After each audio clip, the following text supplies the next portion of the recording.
자, 그리고 화상입니다. 저는 소방관 출신인데요. 화재 현장 가가지고 화상을 입은 경우를 굉장히 많이 봐요. 화상이요. 은근히 화상 사고가 많습니다,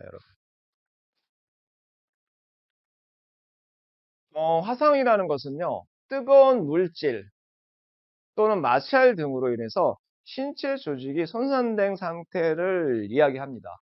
예를 들어서 뜨거운 그릇을 우리 영유아나 초등학생들이 만졌을 경우에 이런 경우도 있습니다. 초등학생이 음, 전자레인지를 돌렸어요.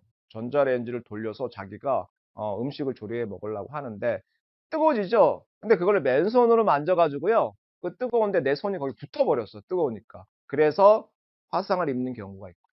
그 다음에 뜨거운 국물.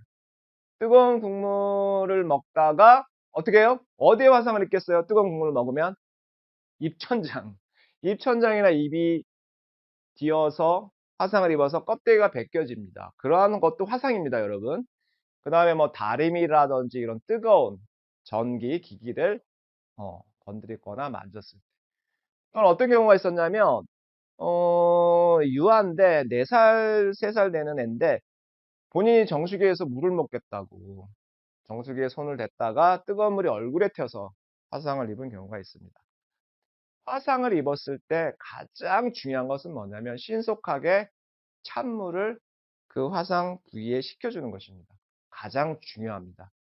동시에 어디에 신고한다? 어디에 신고하죠? 우리가 지금까지 응급처치를 하면서 가장 중요한 게 신고예요. 119에 신고를 합니다. 알려줍니다. 지금 우리 애가 어떻게 해서 화상을 입었습니다. 그러면 119 구급대가 뭐를 준비하겠죠?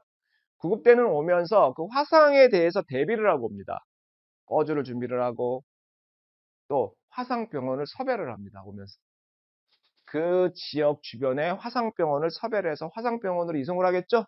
네, 이러한 어떤 신고가 중요한 것이죠. 근데 간혹 가다가 그 화상을 입은 그 피부에 바로 얼음을 이렇게 대는 경우는 안 됩니다. 어떻게 됩니까? 뜨거운 화상을 입었는데 걷다가 차가운 얼음을 댔어요. 어떻게 될까요? 조직이 상하겠죠. 동상의 우려도 있습니다. 감각이 없어서 바로 또 동상을 입을 수도 있어요. 또 어떤 분은 뭐 된장을 바르고 소주를 바르고 이러한 민간요법 절대 안 됩니다. 그대로 유지를 하고요. 차가운 물로 식히고 구급대가 올 때까지 기다리는 게 제가 여러분들한테 할 수 있는 가장 최선의 방법이라고 말씀드리고 싶습니다. 자, 여러분들 곁에는 누가 있나요? 소방관들이 있죠. 119가 있습니다. 든든한 119가 있습니다.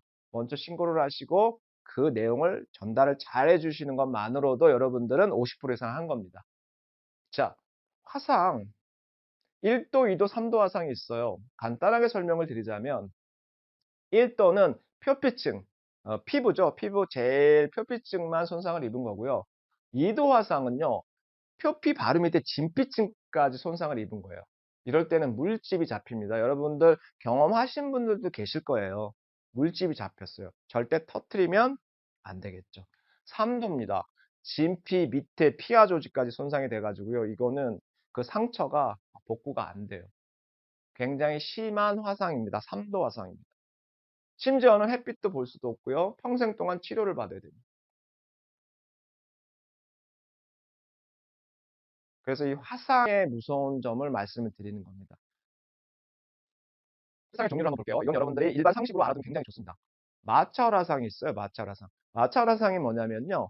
자, 여러분 인조 잔디에서 축구를 하거나 농구를 하다가 넘어졌을 때 쫙 끓히면서 이 피부가 찰과상을 입는 거 있죠? 찰과상. 스치면서. 이것도 화상입니다. 스치면서 거기서 발생하는 열, 그리고 그 인조잔디와 내 피부가 이렇게 쭉 같이 압력으로 밀리면서 발생하는 열로 인해서 화상을 입는 거예요. 이것을 우리는 마찰 화상이라고 합니다. 자, 두 번째, 저온 화상은 뭐가 있을까요? 저온 화상은요, 그 온도가 그렇게 높지가 않아요.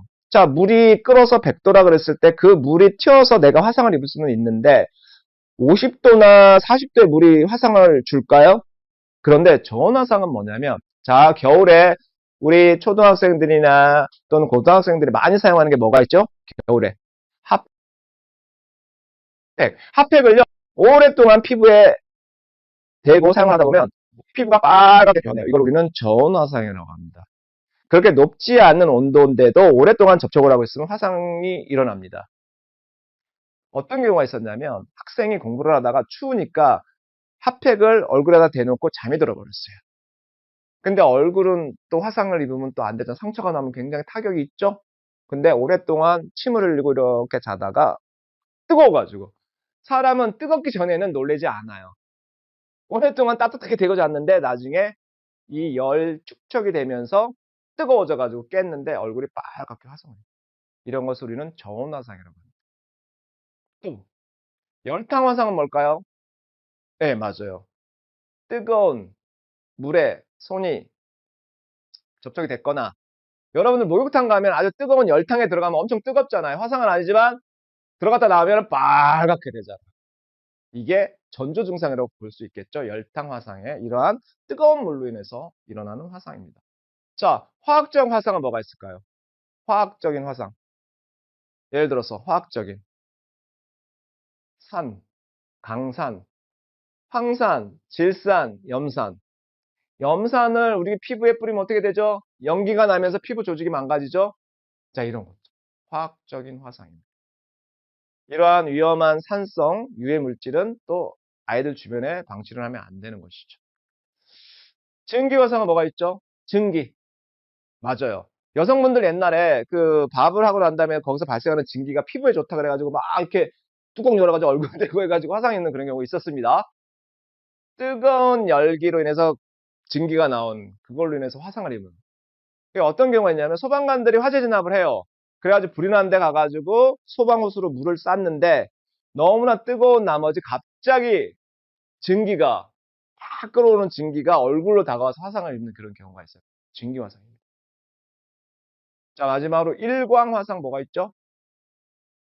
여름철에 바깥에서 계속 놀고 아니면 피서 갔다 오면 여기 껍데기 벗겨지잖아요. 마치 내가 뭐 잘 놀고 하다 자랑하는 옛날에 그런 흔적이었었는데 화상입니다. 오랫동안 이 피부에 햇빛에 노출되어 있어 가지고 껍데기가 벗겨진 현상. 피부 예, 화상을 입어 가지고 이걸 우리는 일광 화상이라고 합니다. 이런 것도 좋지 않습니다. 반드시 여름철에 외출을 할 때는요. 모자나 또는 선크림을 발라 가지고 화상을 예방을 하는 것도 여러분들 한 방법입니다. 자, 화상에 대해서 알아봤습니다. 자,